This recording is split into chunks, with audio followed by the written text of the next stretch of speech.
राधे राधे दोस्तों, जय श्री कृष्णा। कान्हा जी की कृपा हम सब पर बनी रहे, इन्हीं शुभकामनाओं के साथ आज की वीडियो को शुरू करते हैं। दोस्तों, आप सबका हमारे YouTube चैनल भक्ति में आस्था पर हार्दिक स्वागत है। आज की इस वीडियो में हम आपको साल की आखिरी पूर्णिमा अर्थात मार्गशीर्ष पूर्णिमा की जानकारी देंगे। आप सबसे रिक्वेस्ट है कि वीडियो को पूरा और ध्यान से सुनिएगा। चलिए शुरू करते हैं। हिंदू धर्म में हर महीने में आने वाली पूर्णिमा और अमावस्या तिथि का विशेष महत्व होता है।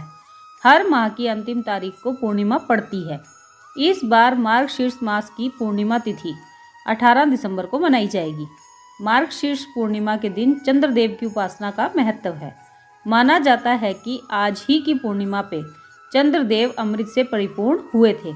पूर्णिमा पर चंद्रमा अपनी पूर्ण कला में दिखाई देता है। इस बार मार्गशीर्ष पूर्णिमा 2 दिन पड़ रही है, क्योंकि चंद्रोदय 18 दिसंबर की शाम को हो रहा है। इसी कारण व्रत भी 18 दिसंबर को ही रखा जाएगा। वहीं 19 दिसंबर की सुबह पूर्णिमा का स्नान दान किया जाएगा। मार्गशीर्ष पूर्णिमा के दिन कुछ लोग भगवान सत्यनारायण की कथा भी सुनते हैं और भगवान सत्यनारायण का व्रत करते हैं। साथ ही इस दिन देवी लक्ष्मी की भी पूजा की जाती है। इस महीने भगवान श्री कृष्ण की भी पूजा आराधना करने का विधान है। इसके अलावा इस दिन श्री दत्तात्रेय जी की जयंती भी मनाई जाती है। ऐसा माना जाता है कि मार्गशीर्ष पूर्णिमा को प्रदोष काल के समय श्री दत्तात्रेय जी का जन्म हुआ था। इसीलिए शाम के समय भगवान दत्तात्रेय की पूजा अर्चना करने का विधान है। मार्गशीर्ष मास के शुक्ल पक्ष की आखिरी तिथि को पूर्णिमा कहा जाता है। इसे अगहन मास की पूर्णिमा भी कहा जाता है।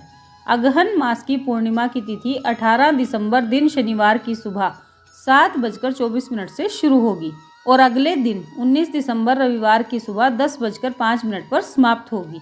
ऐसे में मार्गशीर्ष पूर्णिमा 2021 का व्रत 18 दिसंबर को रखा जाएगा। मार्गशीर्ष पूर्णिमा के दिन चंद्रमा शाम को 4:53 पर उदय होगा। मार्गशीर्ष मास का महीना भी काफी पवित्र माना गया है। कहा जाता है कि श्री कृष्ण ने गीता में स्वयं को मार्गशीर्ष का महीना बताया है। इस महीने में भगवान श्री कृष्ण का पूजन किया जाता है। यह भी कहा जाता है कि इस मास में पड़ने वाली पूर्णिमा के दिन व्रत व सच्चे मन में पूजा पाठ करने से सभी पापों से मुक्ति मिल जाती है। साथ ही मृत्यु के बाद वैकुंठ धाम की प्राप्ति होती है। मान्यता है कि पूर्णिमा के दिन दान, स्नान और पूजन आदि जरूर करना चाहिए। इसका बहुत अधिक महत्व होता है।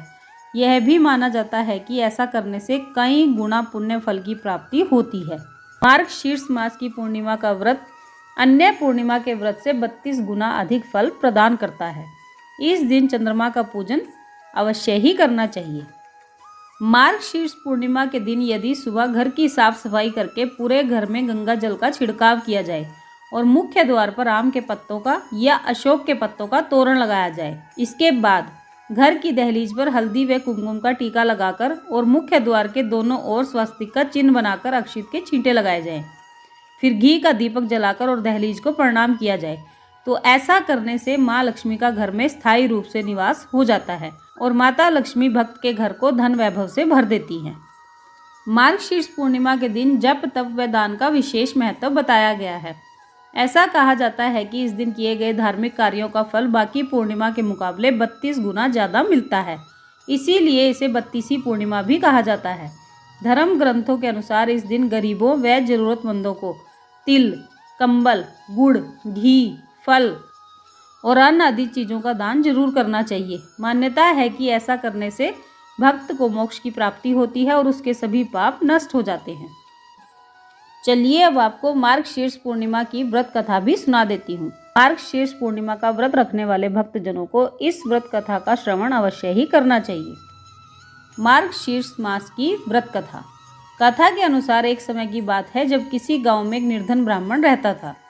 यह ब्राह्मण भगवान श्री हरि का बहुत बड़ा उपासक था। उसकी पूजा और भक्ति से खुश होकर भगवान श्री विष्णु ने उसे अपने दर्शन दिए और कहा कि कोई भी वर मांग लो, मैं तुम्हारी आस्था और भक्ति से बहुत प्रसन्न हूँ। तब उस गरीब ब्राह्मण ने माता लक्ष्मी को अपने घर निवास करवाने का वर मांगा। तब भगवान ने उसे एक मार्ग बताया और यह कहा कि जो महिला मंदिर के सामने उपले बनाती है वही माता लक्ष्मी है। तुमको मात्र आदर पूर्वक उनसे यह प्रार्थना करनी होगी कि वे तुम्हारे घर आने का आमंत्रण स्वीकार कर लें। जब माता लक्ष्मी अपने श्री चरणों को तुम्हारे घर में रखेंगी तो इससे तुम्हारी दरिद्रता का नाश हो जाएगा और तुम्हारा घर धन धान्य से भर जाएगा। ब्राह्मण ने अगले ही दिन माता को घर आने के लिए कहा, जिससे माता को समझ आ गया कि इसे श्री हरि द्वारा मेरे पास भेजा गया है। तब माता ने उस ब्राह्मण से कहा कि जब तुम्हारे द्वारा किया गया महालक्ष्मी का व्रत पूर्ण हो जाएगा तब मैं तुम्हारे घर पधारूंगी।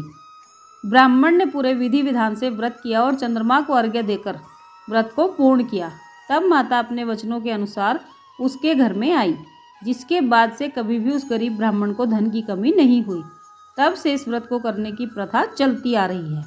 तो दोस्तों, ये थी मार्गशीर्ष पूर्णिमा की संपूर्ण जानकारी। आप सबने वीडियो को ध्यान से सुना, इसके लिए आपका धन्यवाद। माता लक्ष्मी और श्री हरि की कृपा सभी भक्तों पर बनी रहे, यही प्रार्थना उनसे कर रही हूँ। आज की वीडियो में बस इतना ही। कल फिर मिलेंगे एक और नई वीडियो के साथ। तब तक स्वस्थ रहिए, मस्त रहिए, अपना और अपनों का ख्याल रखते रहिए और प्रभु के श्री चरणों से जुड़े रहिए। राधे राधे दोस्तों, जय श्री कृष्णा, जय माता दी।